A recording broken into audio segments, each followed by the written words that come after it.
Dobro večer. Želim da vas pozdravim u ime grada Belgrada, osnivača October Salona, u ime odbora, u ime stručnog saveta koji ove godine izabrao kustovski tim i naravno u ime Kulturnog centra Beograda kao organizatora. Good evening, everybody. I would like to greet you in the name of our festival, and in the name of the city of Belgrade, and the team that has chosen our curators for this salon. Nalazimo se u ovoj prelepoj zgradi koja se retko koristi i zaista moram da se zahvalim kompaniji Cepter koja nam je ustupila ovaj prostor. We are in this lovely building, which is owned by the Curated company, and I'm very, very grateful that they have let us have it today. Kao što znate, Oktobarski salon do pre par dana gotovo i nije bio u medijima, razlog je zato što smo zapravo ove godine relativno mirno i lako radili. Kako je prijevod Oktobarski salon? The October Salon, really? So the October Salon hasn't been in the media in the last couple of days, because it is an unusually comfortable way that we made the salon this year. Pred nama imamo jednu jako zanimljivu izložbu koja se, iskreno se nadam da će izazvati jako puno komentara, zato što umetnost tome treba da služi. We have a very interesting exhibition, and I really hope that the public will respond to it, because that is what art is for.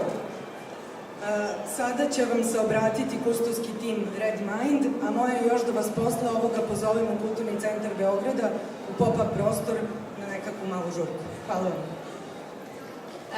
The team of curators will talk to you now, and I invite you all to Kulturni centar Grad, where we will have a little party, so please welcome after the show. Kulturni centar Beograd, I'm sorry. Dobro večer. Ja želim da vas pozdravim ispred kustovskog kolektiva, feminističkog kustovskog kolektiva Red Mind. To su Katja Kobolt, Danijela Dugančić-Ivanović, Dunja Kukovec i ja, Jelena Petrović. Želim da se zahvalim pre svega umetnicima, svim onim ljudima koji su omogućili da se ova izložba desi pod svim teškim uslovima i okolnostima u kojima smo radili. Želim da se zahvalim tehničarima, majstorima, svima koji su sa nama radili poslednjih dana 24 sata dnevno. Želim da se zahvalim isto Kulturnom centru Beograda. Pozivam vas da u nekoliko sledećih dana dođete, uživate u izložbi, pogledate, reagujete, razmišljate, da koristite izložbeni prostor i stanice i da jednostavno u skladu sa sloganom "Niko ne pripada tu više nego ti", budete deo i ovog prostora i izložbe i onoga što se unutar toga dešava. Hvala.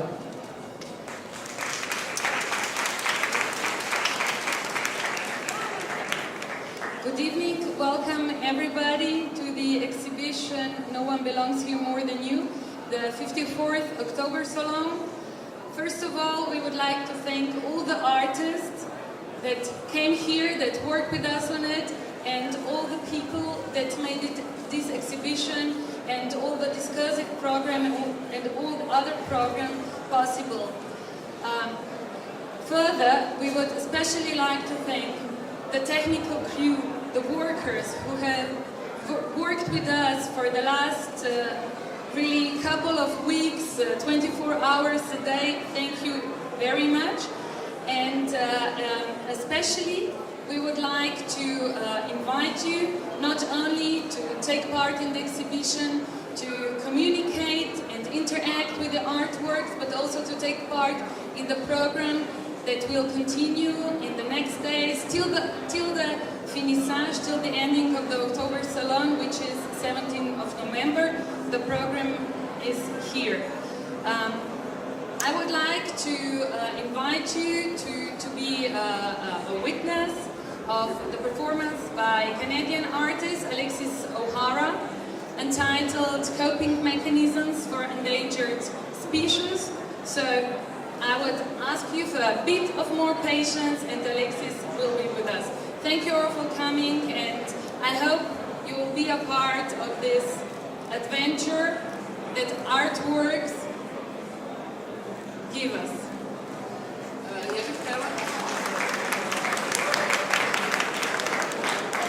bih htjela ovom priliku samo da najavim performans umjetnice iz Kanade, Alexis koji će biti za nekoliko minuta, koja se zove Odbrambeni mehanizmi za ugrožene vrste. Hvala.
Good evening.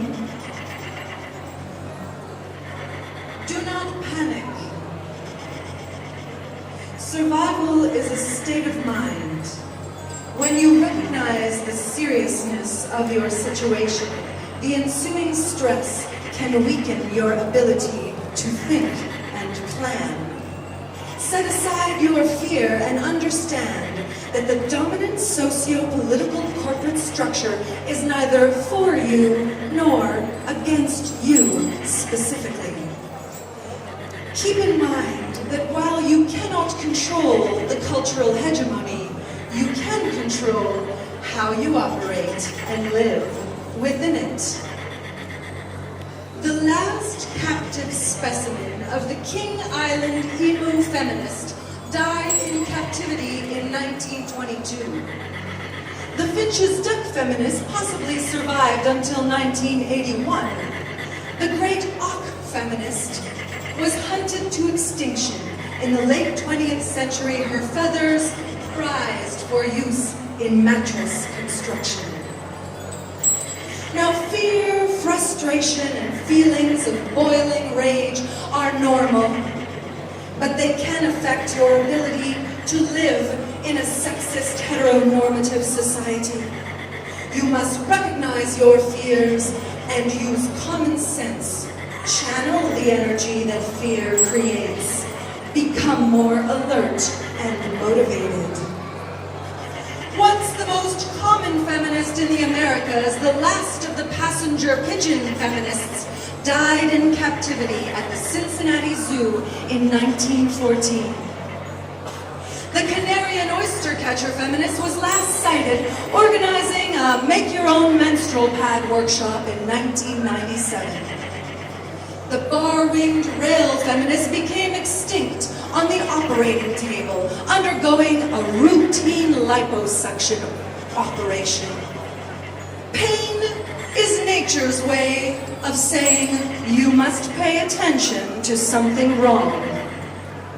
But nature has a way of buffering the pain connected to fascism, sexism, racism, homophobia, and capitalist greed.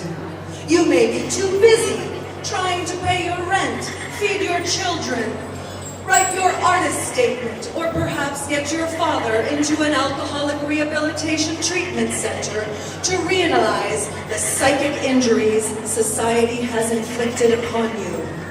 Remember, a special effort must and can be taken to keep your hopes up remain positive, and strive for spiritual survival and social justice for all. A recent poll in USA Today found that Americans are twice as likely to use the word feminist as an insult than as a compliment. Only 14% of Republican women would label themselves a feminist, and less than 1 in 10 American women aged 25 to 29 identify themselves with feminism. Another study found that 60% of US women between the ages of 18 and 24 are completely devoid of pubic hair. Many men, like Bob Fitzpatrick, a finance student at the University of Michigan, says that he is more likely to perform oral sex on a female partner if she has no pubic hair at all. I just feel cleaner down there, you know, after a good waxing, says Mindy Jones, age 24. The ivory-billed woodpecker feminist died in 1997 when she married a rich man and no longer had to think about pay equity and the low conviction rate on serial rapists in criminal justice system. The Bush-Wren feminist, concerned that any sort of activism might make her unattractive to the opposite sex, decided to kill herself in Alberta, Canada in 2009. And the Tasmanian Chorak feminist has been extinct since the Buranovskia Babushki lost the 2012 Eurovision contest. When nothing happens and the dismantling of oppressive consumer structures aren't imminent, feelings of boredom and loneliness can creep up on you. Your reaction can be more of a problem than the situation itself. And your survival depends more on ignoring factors such as pain, cold, hunger, and assassination attempts by anti-feminist groups. Foraging for enlightenment, forming bonds with other feminists in similar situations, these are all excellent ways to avoid boredom and maintain a positive attitude. Plan, do activities that improve your situation. The Carolina parakeet feminist graduated from university, found a husband with a good job in the government, and decided that feminists were all hairy-legged lesbians. She committed harry-carry in front of a Zara boutique in downtown Geneva in the year 2009. Misogyny can be one of the most dangerous threats to survival. It is most important that misogyny be recognized as early as possible. Fortunately, symptoms are easily noticeable, and preventative measures can avoid a tragedy. Avoid panic. Stay calm.